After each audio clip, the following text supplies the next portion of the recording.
लोगों ने शिकायत की कि उनका गवर्नर रात को बाहर नहीं आता, लेकिन जब हकीकत खुली तो पता चला कि उसके घर में सोने के लिए एक बिस्तर तक नहीं था। एक ऐसा गवर्नर जिसके हाथ में पावर थी, खजाना था, मगर उसकी जेब खाली और आंखें भरी हुई थी। ये राज है सईद इब्न आमिर का। ये दौर था अमीरुल मोमिनीन उमर इब्नुल खत्ताब रज़ी अल्लाह ताला अन्हा का। सीरिया के लोग अपनी शिकायतों को लिए मशहूर थे। एक दिन हम्स का एक वफ्द उमर रज़ी अल्लाह ताला अन्हा के पास मदीना आया। उमर ने पूछा, अपने गवर्नर सईद इब्न आमिर की कारकर्दगी बताओ। लोगों ने कहा, या अमीरुल मोमिनीन, हमें उनसे 4 शिकायतें हैं। वो सुबह बहुत देर से निकलते हैं, रात को वो किसी के लिए दरवाज़ा नहीं खोलते, महीने में एक दिन वो बिल्कुल गायब रहते हैं, और कभी कभी वो बैठे बैठे बेहोश हो जाते हैं। उमर रज़ी अल्लाह ताला अन्हु का चेहरा संजीदा हो गया। उन्होंने हाथ उठाए और दुआ की, या अल्लाह, सईद के बारे में मेरा गुमान गलत ना होने देना, क्योंकि उमर जानते थे कि सईद कौन है। सईद को बुलाया गया। उमर ने उन शिकायतों का जवाब मांगा। सईद ने सर झुका लिया और कहा, मेरा राज मेरा और अल्लाह का था, मगर अब बताना पड़ेगा।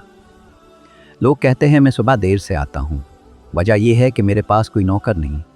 मैं सुबह उठकर आटा गूंथता हूँ, खमीर उठने का इंतज़ार करता हूँ और रोटी पकाकर वज़ू करके बाहर आता हूँ। वो कहते हैं मैं रात को नहीं मिलता। मैंने अपना दिन लोगों के लिए रखा है और अपनी रात अल्लाह के लिए। वो कहते हैं महीने में एक दिन गायब रहता हूँ। मेरे पास इस लिबास के सिवा कोई दूसरा कपड़ा नहीं। मैं उसे धोता हूँ और जब तक वो सूख न जाए मैं बाहर नहीं आ सकता। फिर उमर ने पूछा, और ये बेहोशी? सईद रो पड़े।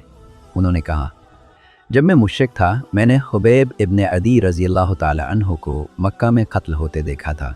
कुरैश उन्हें काट रहे थे और पूछ रहे थे कि क्या तुम चाहते हो मोहम्मद सल्लल्लाहु अलैहि वसल्लम तुम्हारी जगह हो? खुबैब ने कहा था, वल्लाही मुझे ये भी गवारा नहीं कि मुझे रहाई मिले और मेरे नबी को एक कांटा भी चुभे। सैयद ने कहा, मैं वहाँ खड़ा था और मैंने उनकी मदद नहीं की। जब मुझे वो मंज़र याद आता है तो मुझे लगता है अल्लाह मुझे कभी माफ़ नहीं करेगा और खौफ से मेरी जान निकलने लगती है। ये सुनकर मजलिस में सन्नाटा छा गया। उमर रज़ी अल्लाह ताला अन्हा की आंखें भीग गईं और उन्होंने कहा, शुक्र है उस ज़ात का जिसने मेरे गुमान को सच साबित किया।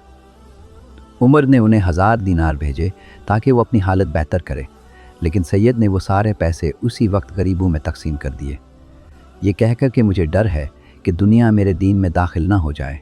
दोस्तों, सईद इब्न आमिर ने हमें सिखाया कि असली अमीरी जेब में नहीं दिल में होती है।